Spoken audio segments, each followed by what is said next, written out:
Good morning, students. Welcome to my online class. Today we are going to study about sentence structure and analysis. तो आज हम लोग sentence structure और analysis के बारे में पढ़ने जा रहे हैं। इसको आज उसकी परिभाषा, कितने प्रकार के वाक्य होते हैं, इन सभी के बारे में हम लोग आज देखने वाले हैं।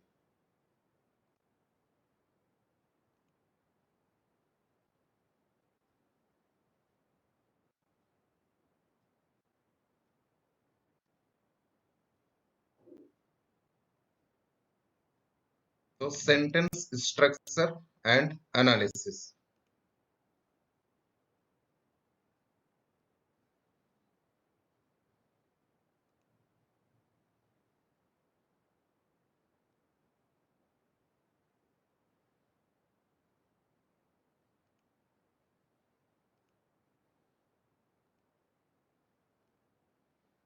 तो यहाँ आप देख पा रहे हैं सेंटेंस। तो सबसे पहले तो हमको सेंटेंस को जानना पड़ेगा कि सेंटेंस क्या है। What is sentence? ये सभी आप पढ़े हुए हैं, लेकिन एक बार आपके लिए एक रिवीजन हो जाएगा। तो सेंटेंस है ए कॉम्बिनेशन ऑफ वर्ड्स और group of words that makes complete sense is called a sentence. तो शब्दों का वह समूह जिसका कोई पूर्ण अर्थ निकलता है। शब्दों का वह समूह जिसका कोई पूर्ण अर्थ निकलता है। ऐसे ही शब्दों का समूह नहीं जिससे कि हमको अर्थ, जिससे कोई अर्थ नहीं निकलता है, वैसे नहीं, लेकिन जिससे कुछ अर्थ निकलता हो। जैसे मैं उदाहरण के लिए यहाँ दिया हुआ हूँ, ही गोज टू मार्केट, वह बाजार जाता है। तो यह एक वाक्य है। क्यों एक वाक्य है? क्योंकि इस शब्द समूह से पूर्ण अर्थ निकलता है। इसी वाक्य को हम लिखते हैं, मान लो एक ग्रुप बना लेते हैं अलग तरीके से। तो टू ही मार्केट गोस में इसको अटरंडम उधर इधर से, मतलब एक ग्रुप तो बना लिया, समूह का एक शब्दों का समूह बन गया, लेकिन इसका भी कोई अर्थ नहीं निकलता है। शब्द समूह तो है, लेकिन इस शब्द समूह का कोई अर्थ नहीं निकलता है, अतः यह वाक्य नहीं है। तो हमने इसको देख लिया। फिर आगे देखते हैं टाइप्स ऑफ सेंटेंस। वाक्य के प्रकार के वाक्य के, अगर हम वाक्य के प्रकार नहीं जानेंगे तो फिर हमको आगे जो पढ़ेंगे हम लोग व्याकरण में, ग्रामर में क्लोज पढ़ेंगे, तो फिर हमको दिक्कत होगा। तो हमको सबसे पहले तो हमको जानना है कि वाक्य कितने प्रकार के होते हैं। तो टाइप्स ऑफ सेंटेंस सॉरी। तो पहला होता है सिंपल सेंटेंस, या हिंदी में कहते हैं उसको सरल वाक्य। दूसरा होता है कंपाउंड सेंटेंस या संयुक्त वाक्य। तीसरा होता है कॉम्प्लेक्स सेंटेंस या मिश्र वाक्य। और चौथा होता है मिक्स्ड सेंटेंस और कंपाउंड कॉम्प्लेक्स सेंटेंस, या इसको हम हिंदी में कहते हैं संयुक्त मिश्र वाक्य। संयुक्त मिश्र वाक्य। तो ये चार प्रकार के वाक्य जो हैं हमको याद करना पड़ेगा। तो सबसे पहले तो देख लेते हैं सिंपल सेंटेंस। सिंपल सेंटेंस सरल वाक्य। तो जिस वाक्य में सिर्फ एक फाइनाइट वर्ब होता है वह सिंपल सेंटेंस कहलाता है। तो मैं यहाँ थोड़ा सा परिभाषा भी बता दे रहा हूँ कि जिस वाक्य में केवल सिर्फ एक फाइनाइट वर्ब होता है वह सिंपल सेंटेंस कहलाता है। तो finite and non finite verb आपने पिछली कक्षा में देख लिया है। फाइनाइट वर्ब जो कि सब्जेक्ट और टेंस के अनुसार अपना रूप बदलते हैं, सब्जेक्ट और टेंस के अनुसार अपना रूप बदलते हैं, उसको हम लोग कहते हैं फाइनाइट वर्ब कहते हैं। उसी तरह से नॉन फाइनाइट वर्ब जो कि सब्जेक्ट और टेंस के अनुसार अपना रूप नहीं बदलते हैं, उसको हम लोग कहते हैं नॉन फाइनाइट वर्ब। तो यहाँ सिंपल सिंपल सेंटेंस में जिस वाक्य में सिर्फ एक फाइनाइट वर्ब हो और एक प्रेडिकेट हो वह सिंपल सेंटेंस कहलाता है। तो उदाहरण के लिए मान लो मैं लिख लेता हूँ ही इज अ बॉय। क्या लिख दिया? He is a boy. तो ही इज अ बॉय यहाँ लिख दिया मैं, he is a boy. He is a boy. तो यहाँ देखो ये क्या है? सब्जेक्ट है, ही सब्जेक्ट है, इज अ बॉय ये क्या है? प्रीडिकेट है। इज अ बॉय ये क्या है? प्रीडिकेट है। ही सब्जेक्ट है। तो ये जो इज है वो क्या है? फाइनाइट वर्ब है। क्योंकि यहाँ पर अगर हम सब्जेक्ट बदल देंगे, यहाँ पर मान लो आई लगा देते हैं, तो इज जो है अम में बदल जाएगा, आई एम ए बॉय हो जाएगा। तो ये क्या है? सिंपल सेंटेंस जिसमें एक फाइनाइट वर्ब हो और एक प्रीडिकेट हो, उसको हम लोग सिंपल सेंटेंस कहते हैं। फिर दूसरा है कंपाउंड सेंटेंस। ये कंपाउंड सेंटेंस क्या होता है हम लोग और एक बार देखेंगे, मैं थोड़ा सा बता दे रहा हूँ शुरुआत में। वह वाक्य जो दो या दो से अधिक इंडिपेंडेंट क्लॉज से बना होता है। वह वाक्य जो दो या दो से अधिक इंडिपेंडेंट क्लॉज से बना होता है कंपाउंड सेंटेंस कहलाता है। जैसे उदाहरण के लिए मैं ले लेता हूँ, Mohan was singing and Radha was dancing. Mohan was singing and Radha was dancing. तो दोनों इंडिपेंडेंट है, एक दूसरे पर निर्भर नहीं है। मोहन वॉज सिंगिंग, वो भी क्या है, इंडिपेंडेंट है, मतलब स्वतंत्र है, किसी दूसरे पर निर्भर नहीं है अपने अर्थ की पूर्णता के लिए। उसी तरह से राधा वॉज डांसिंग, वो भी अपनी अर्थ पूर्णता के लिए किसी दूसरे वाक्य पर निर्भर नहीं है। तो इसीलिए वह वाक्य जो दो या दो से अधिक इंडिपेंडेंट क्लॉज से बना हो, उसको हम लोग क्या कहते हैं, कंपाउंड सेंटेंस कहते हैं। कंपाउंड सेंटेंस कहते हैं। कॉम्प्लेक्स सेंटेंस क्या होता है? कॉम्प्लेक्स सेंटेंस जिस वाक्य में एक प्रिंसिपल क्लॉज और एक या एक से अधिक सबऑर्डिनेट क्लॉज हो, उसे कॉम्प्लेक्स सेंटेंस कहते हैं। तो उदाहरण के लिए मैं यहाँ लिखा नहीं हूँ, लेकिन मैं पढ़ दे रहा हूँ। I know that he is a good man. I know that he is a good man. तो यहाँ आई नो क्या है, प्रिंसिपल क्लॉज है, वो स्वतंत्र है, किसी दूसरे पर निर्भर नहीं है। लेकिन that he is a good man, that he is a good man subordinate clause है, जो कि पहले मेन क्लॉज पर आश्रित हो रहा है, निर्भर हो रहा है, उसको कहा जाता है सबऑर्डिनेट क्लॉज। तो कॉम्प्लेक्स सेंटेंस में हमको याद रखना है कि एक प्रिंसिपल क्लॉज होता है और एक से अधिक सबऑर्डिनेट क्लॉज जो कि इस पर आश्रित रहता है, उसको कहा जाता है कॉम्प्लेक्स सेंटेंस। फिर आगे देखते हैं हम लोग, कॉम्प्लेक्स सेंटेंस हो गया मिक्स्ड या तो कंपाउंड कॉम्प्लेक्स सेंटेंस। तो मिक्स्ड सेंटेंस या कंपाउंड कॉम्प्लेक्स सेंटेंस जिस वाक्य में दो या दो से अधिक प्रिंसिपल क्लॉज तथा एक या एक से अधिक सबऑर्डिनेट क्लॉज हो, उसे मिक्स्ड सेंटेंस या कंपाउंड कॉम्प्लेक्स सेंटेंस कहते हैं। तो प्रिंसिपल क्लॉज भी एक या एक से अधिक होगा, या और सबऑर्डिनेट क्लॉज भी एक या एक से अधिक होगा, उसको हम लोग क्या बोलते हैं, कंपाउंड कॉम्प्लेक्स सेंटेंस कहते हैं। उदाहरण के लिए मान लो मैं बोलता हूँ, when the baby was kidnapped, her father was sleeping and the mother was cooking. तो जब बेबी का किडनैप हो गया, उसका पिताजी क्या कर रहा था, सो रहा था, और उसकी माँ खाना पका रही थी। तो यहाँ पर देखो, her father was sleeping, तो ये तो क्या है, इंडिपेंडेंट क्लॉज है, इंडिपेंडेंट क्लॉज है, मेन क्लॉज है। और द मदर वॉज कुकिंग, ये भी इंडिपेंडेंट क्लॉज है, मतलब प्रिंसिपल क्लॉज है।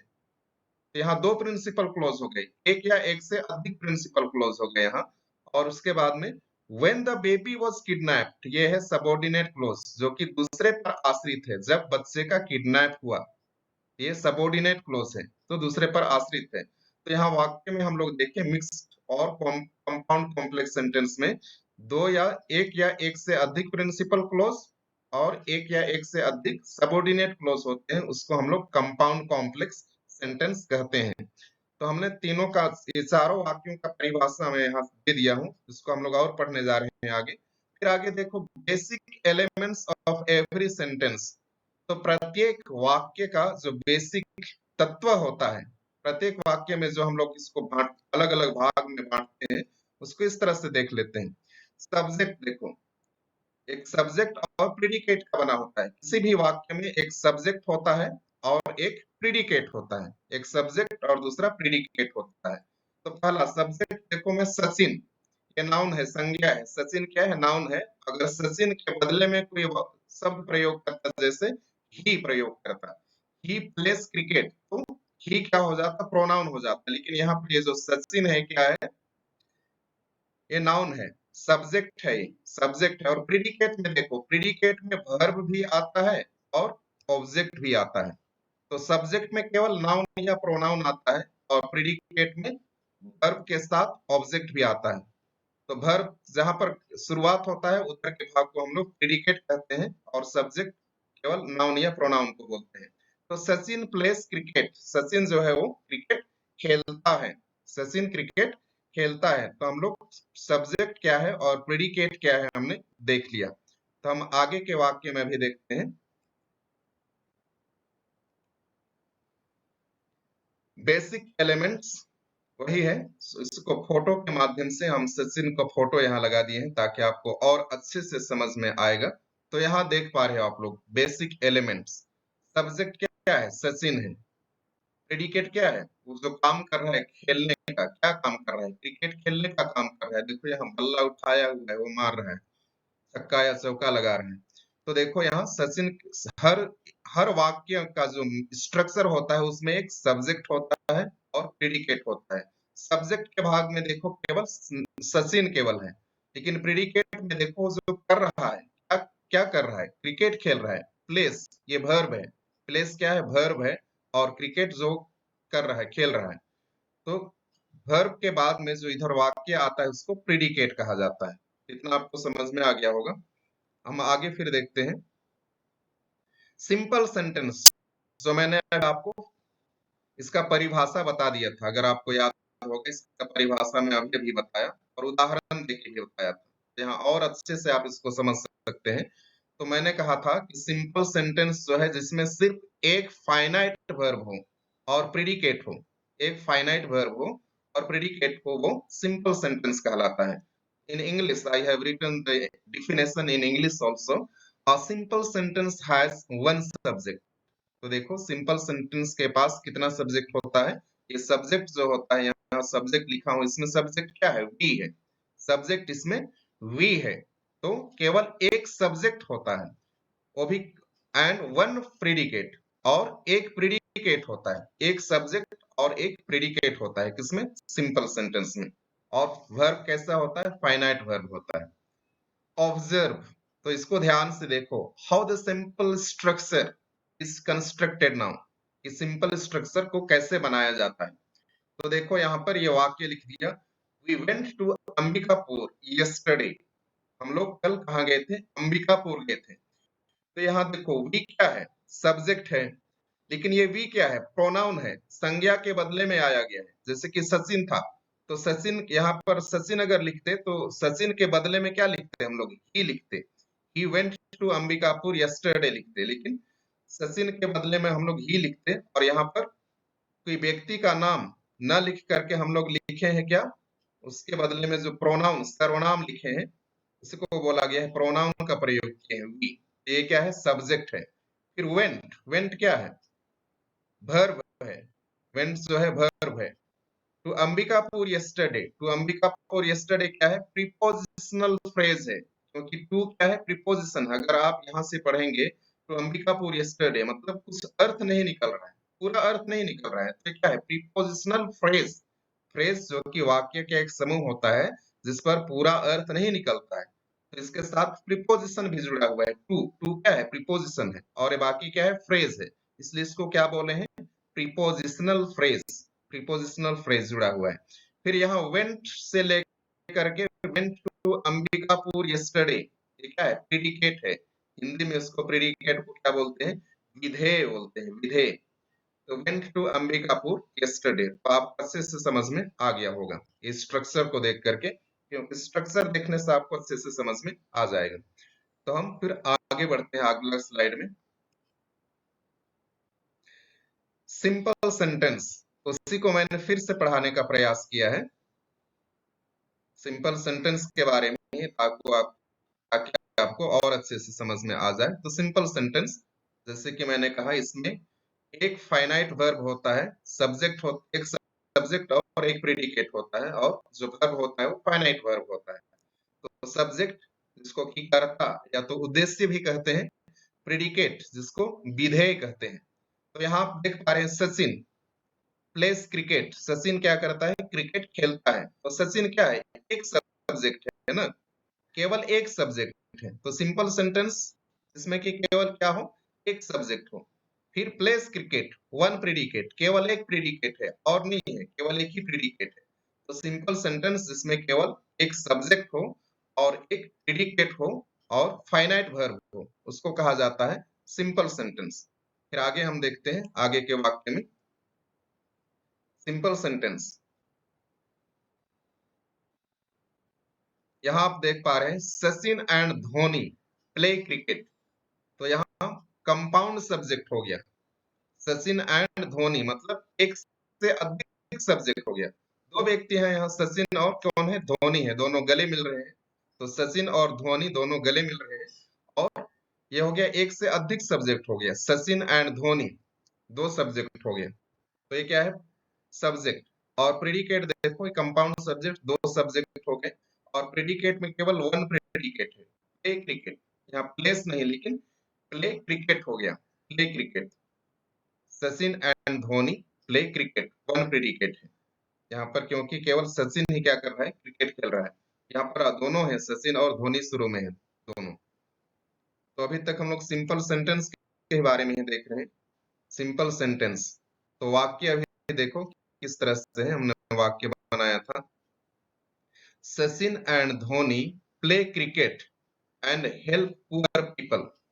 तो सचिन और धोनी क्रिकेट भी खेलते हैं और गरीबों की मदद भी करते हैं, हेल्प पुअर पीपल।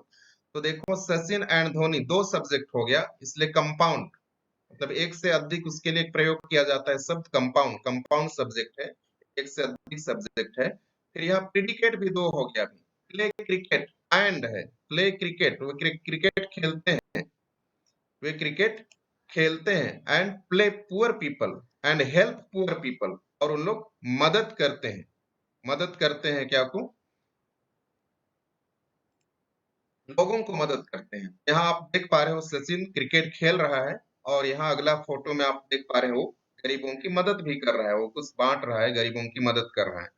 तो इस तरह से आपको अच्छे से समझ में आ गया होगा। तो सिंपल सेंटेंस में मतलब कंपाउंड सब्जेक्ट भी होते हैं और कंपाउंड प्रेडिकेट भी होते हैं, कंपाउंड सब्जेक्ट और कंपाउंड प्रेडिकेट भी होते हैं। आगे हम अगला स्लाइड में देखते हैं, simple sentence with compound subject. तो यहाँ Sachin and Dhoni play cricket. तो सचिन एंड धोनी क्या है, सब्जेक्ट है, सचिन एंड धोनी जो है वो क्या है, सब्जेक्ट है। प्ले क्रिकेट वो क्या है, प्रेडिकेट है। लेकिन ये कंपाउंड है, दो सब्जेक्ट दो है यहाँ, सचिन भी है और धोनी भी है, दोनों क्या है, सब्जेक्ट है। फिर प्ले, वर्ब से उधर प्रेडिकेट का भाग शुरू होता है, प्ले क्रिकेट है ना, वर्ब से उधर क्रिकेट प्रेडिकेट का भाग शुरू होता है। Simple sentence with compound subject and compound predicate. तो यहाँ तो सिंपल सेंटेंस केवल कंपाउंड सब्जेक्ट के साथ था, Sachin and Dhoni compound subject है, लेकिन नीचे का जो भाग है, नीचे का सॉरी, नीचे का जो वाक्य है उसमें कंपाउंड प्रेडिकेट भी था,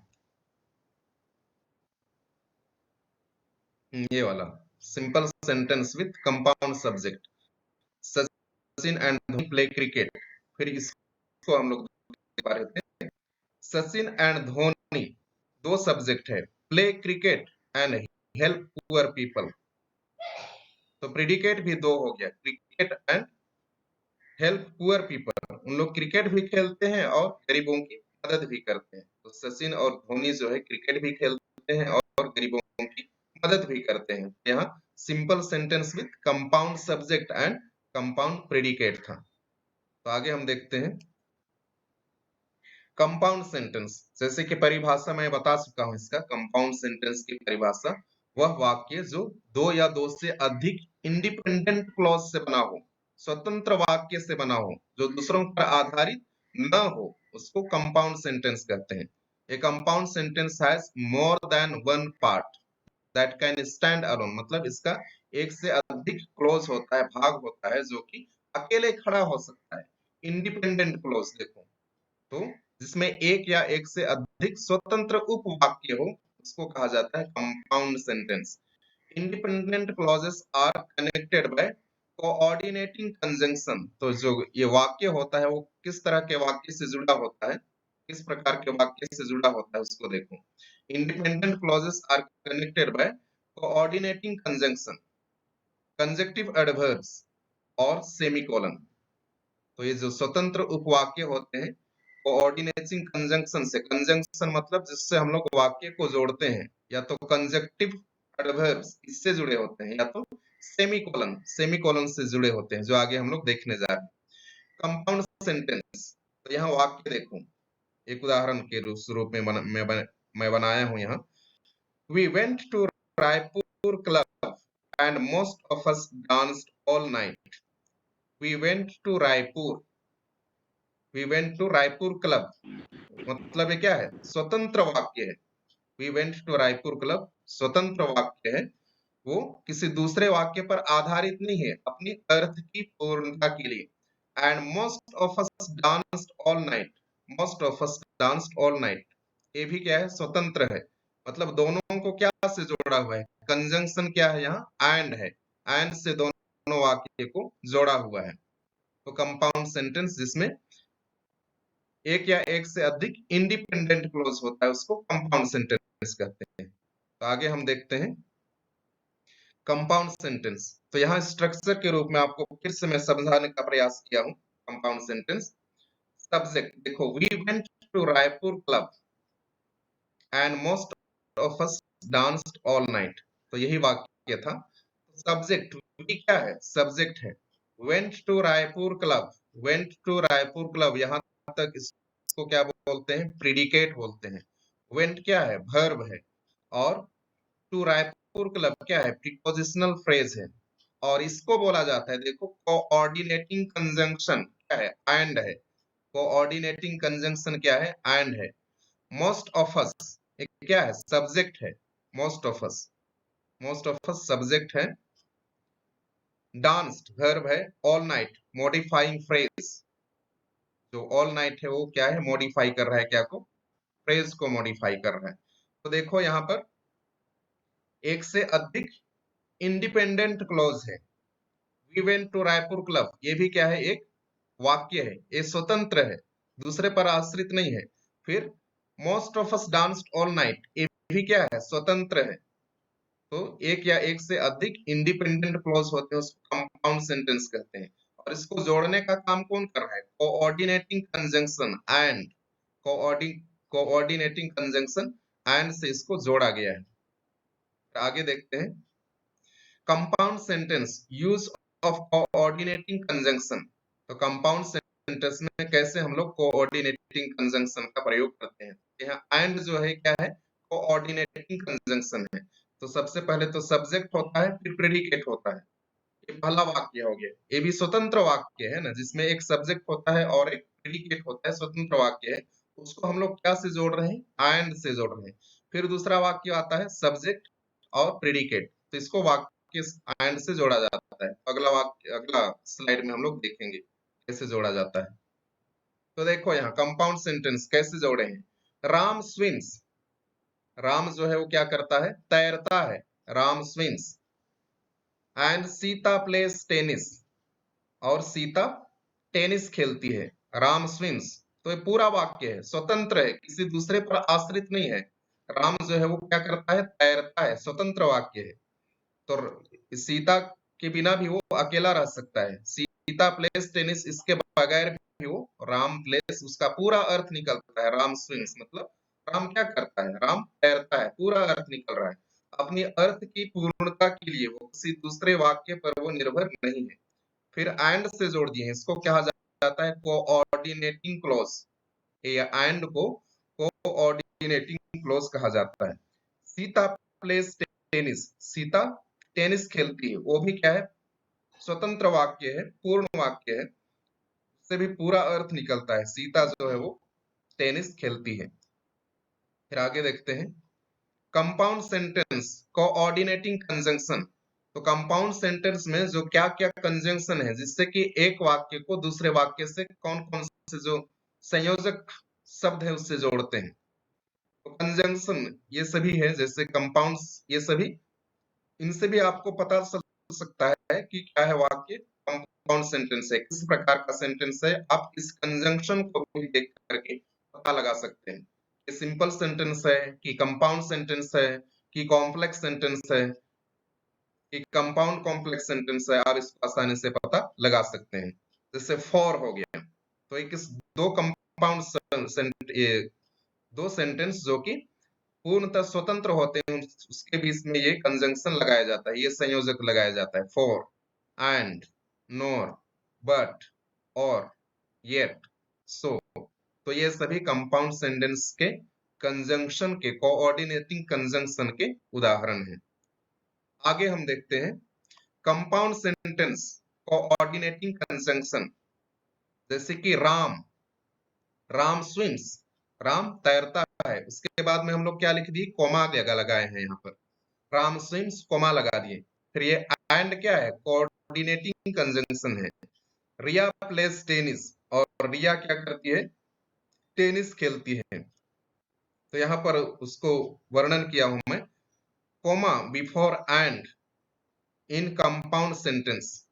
तो कंपाउंड सेंटेंस में एंड के पहले जो कोमा लगता है ना, कोमा लगाया गया है, इस तरह का मतलब आपको देखने को मिलेगा।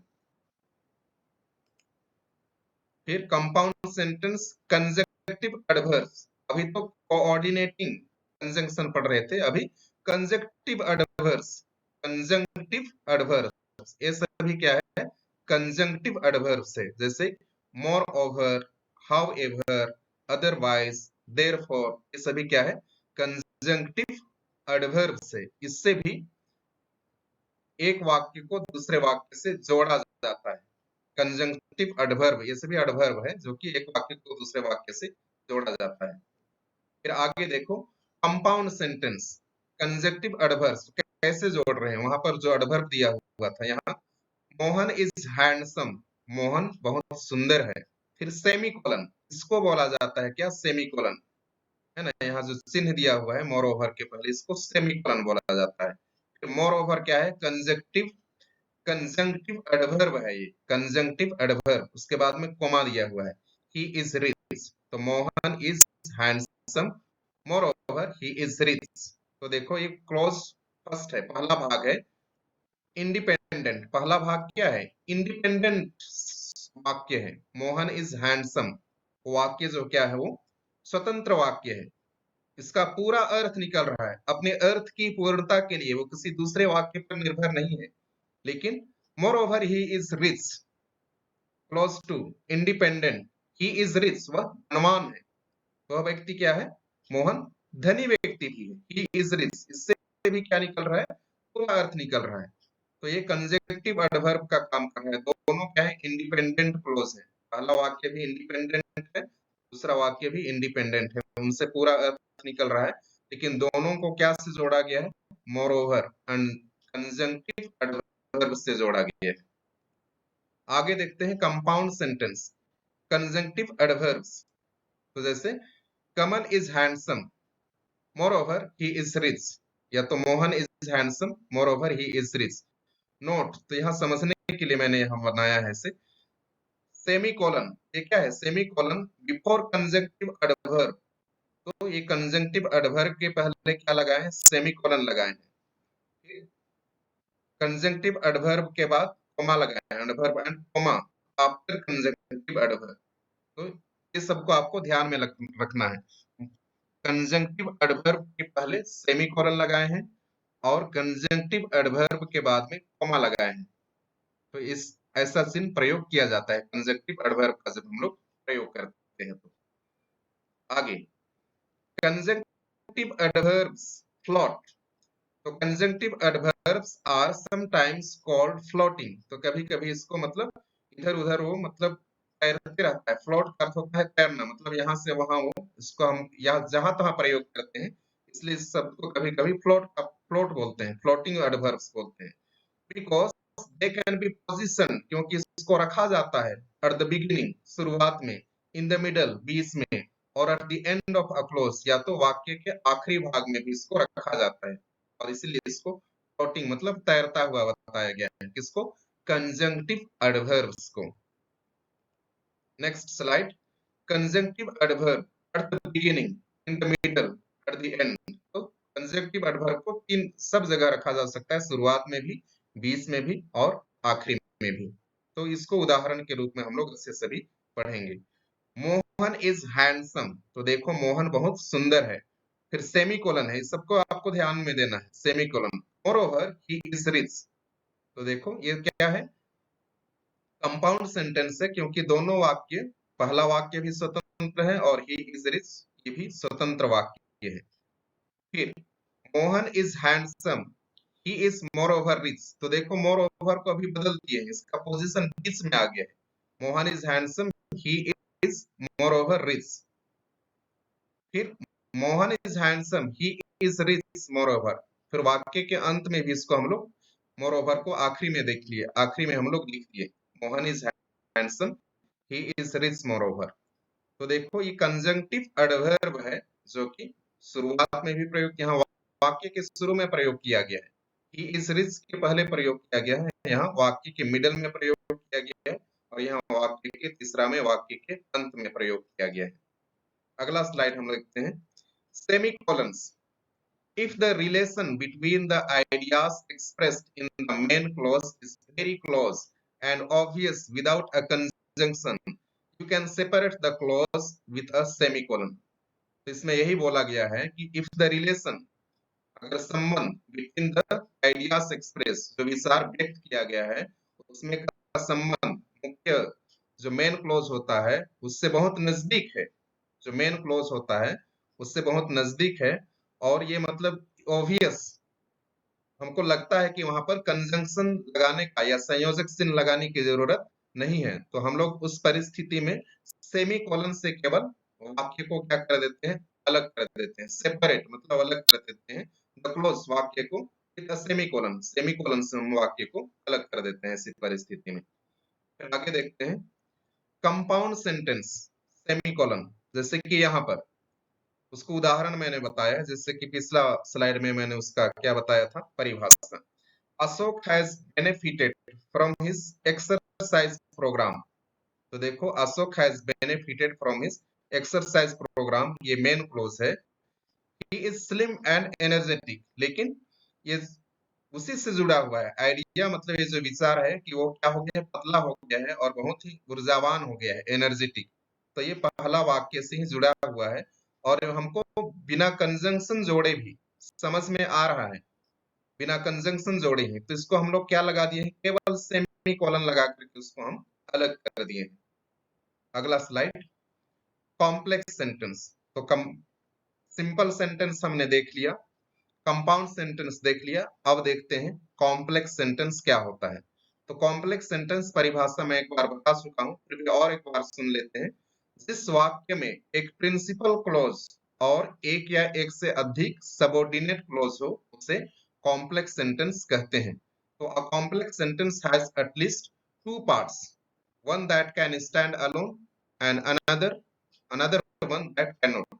तो इसमें दो भाग होता है, प्रिंसिपल क्लोज जो कि स्वतंत्र होता है, वो अपने आप खड़ा रह सकता है, वो दूसरे वाक्य पर निर्भर नहीं रहता है।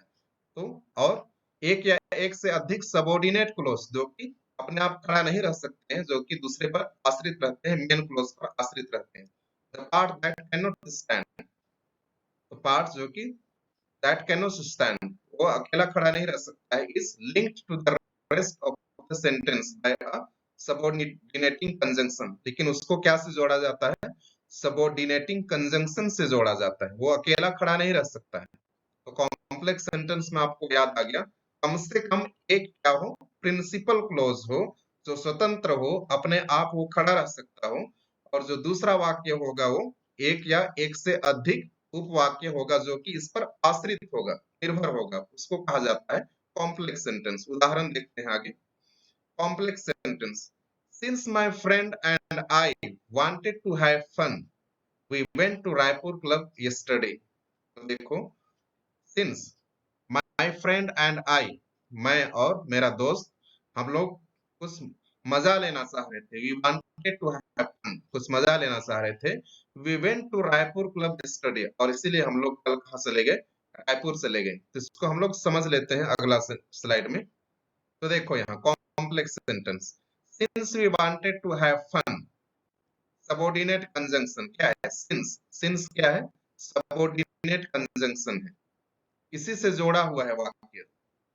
Since we wanted to have fun, part that cannot stand alone, तो ये भाग जो है अकेला खड़ा नहीं रह सकता है, ये भाग अकेला खड़ा नहीं रह सकता है। यहाँ पर मैं चिन्ह कर दिया हूं, कहां से, we want to have fun, अकेला खड़ा नहीं रह सकता है, ये आश्रित है किस पर, दूसरे वाक्य पर आश्रित है, पूरा वाक्य किस पर आश्रित है, देखो we went to Raipur club yesterday, और इसीलिए हम लोग कहां से ले गए, रायपुर क्लब से ले गए कल। यहाँ पर वी क्या है, सब्जेक्ट है, और went to Raipur club yesterday वो क्या है, प्रीडिकेट है। तो इस पर आश्रित है।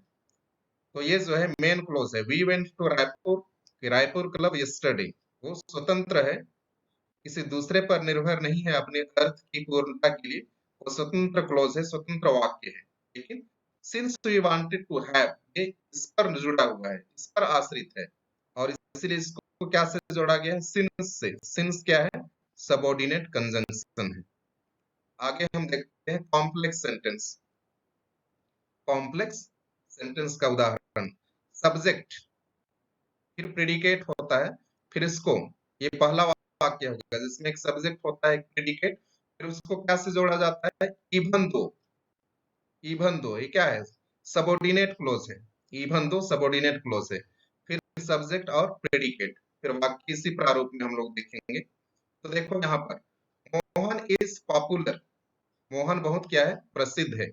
इवन दो ही इज अगली, भले ही वो क्या है, बहुत बदसूरत है। अगली, अगली का अर्थ है वह, भले ही वह बहुत बदसूरत है लेकिन वह बहुत अधिक फेमस है।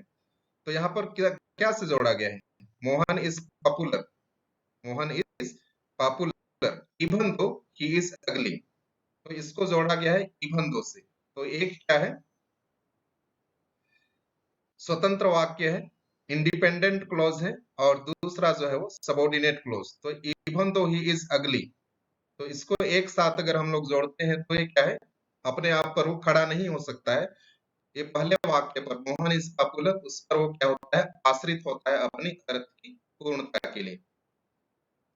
आगे कॉम्प्लेक्स सेंटेंस, सबऑर्डिनेटिंग कंजंक्शन। तो इनको थोड़ा सा आपको देखना होगा, याद करना होगा, कौन कौन सा सबऑर्डिनेट कंजंक्शन होता है। कोऑर्डिनेट कंजंक्शन तो हम लोग शुरू में देख लिए, तो सबऑर्डिनेट कंजंक्शन कौन कौन सा होता है।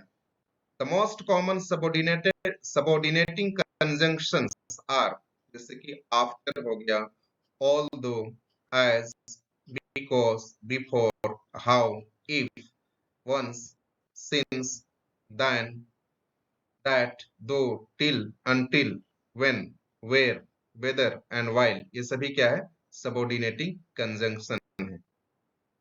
इसको आपको याद करना पड़ेगा। सबऑर्डिनेटिंग कंजंक्शन, तो आप अगर, वाक्य किस प्रकार का है, सिंपल सेंटेंस है, कि कंपाउंड सेंटेंस है, कि कॉम्प्लेक्स सेंटेंस है, कि मिक्स्ड सेंटेंस है, ये सभी परीक्षा में पहचानने के लिए दिया जाता है। तो उसको पहचानने के लिए ये सबको अगर आप जानेंगे कौन कौन सा सबऑर्डिनेट कंजंक्शन है, तो आप इसको आसानी से परीक्षा में हल कर सकते हैं।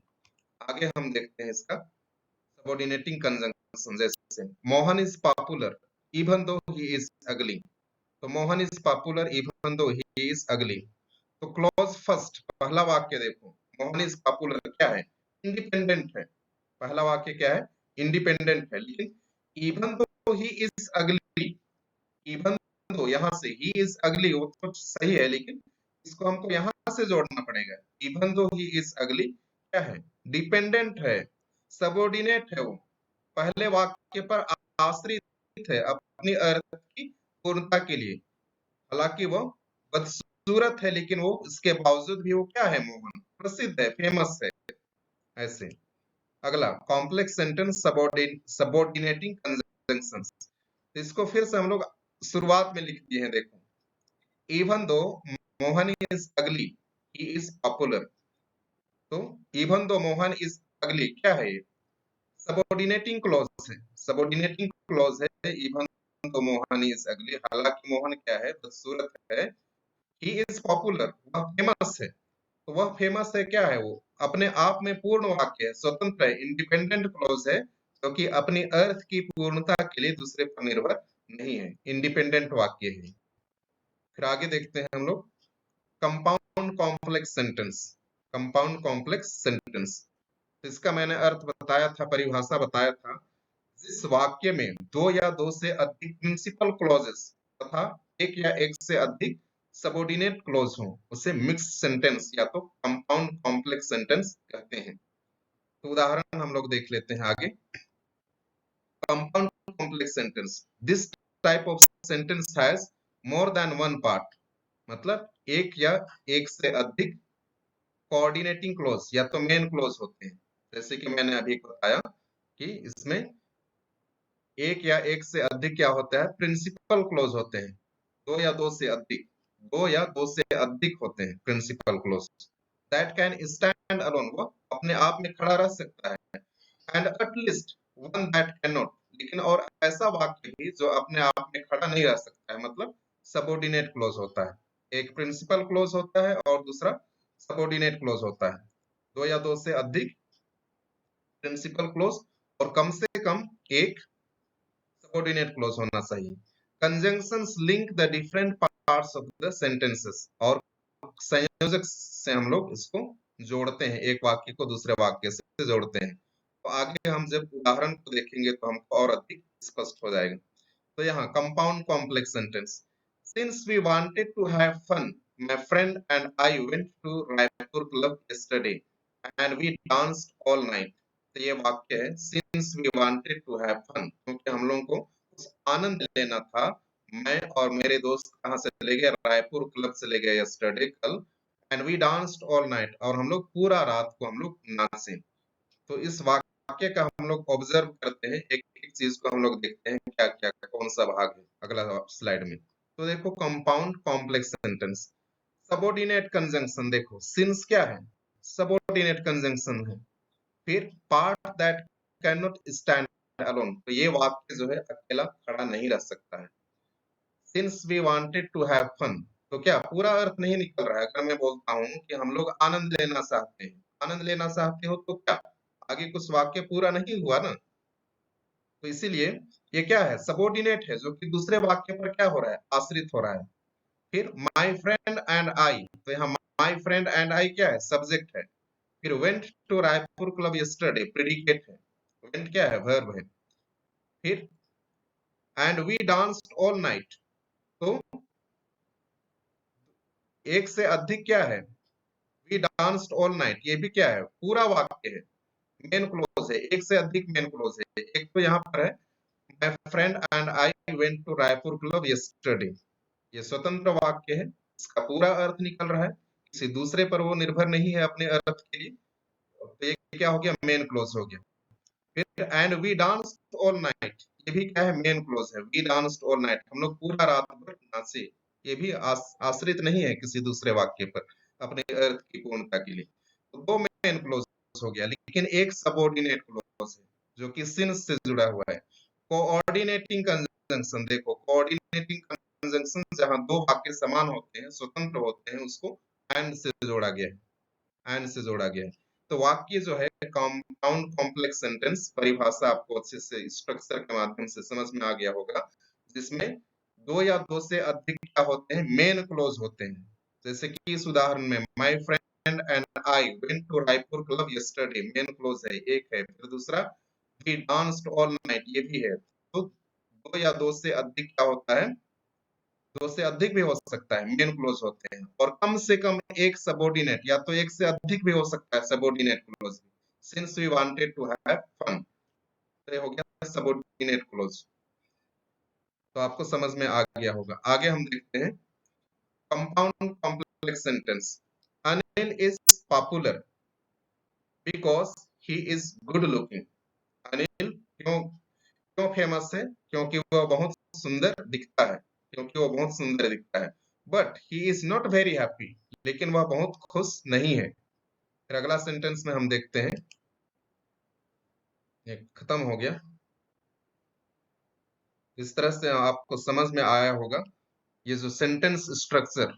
तो सेंटेंस जो है चार प्रकार के होते हैं स्ट्रक्चर के अनुसार, simple sentence, compound sentence, complex sentence और मिक्स्ड सेंटेंस और कंपाउंड कॉम्प्लेक्स सेंटेंस। इसका मैंने परिभाषा भी बता दिया और उदाहरण देके भी बता दिया।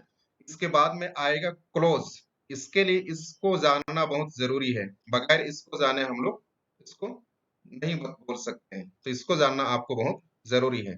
तो ठीक है, हम लोग अब अंत करते हैं आज का क्लास यहीं पर। और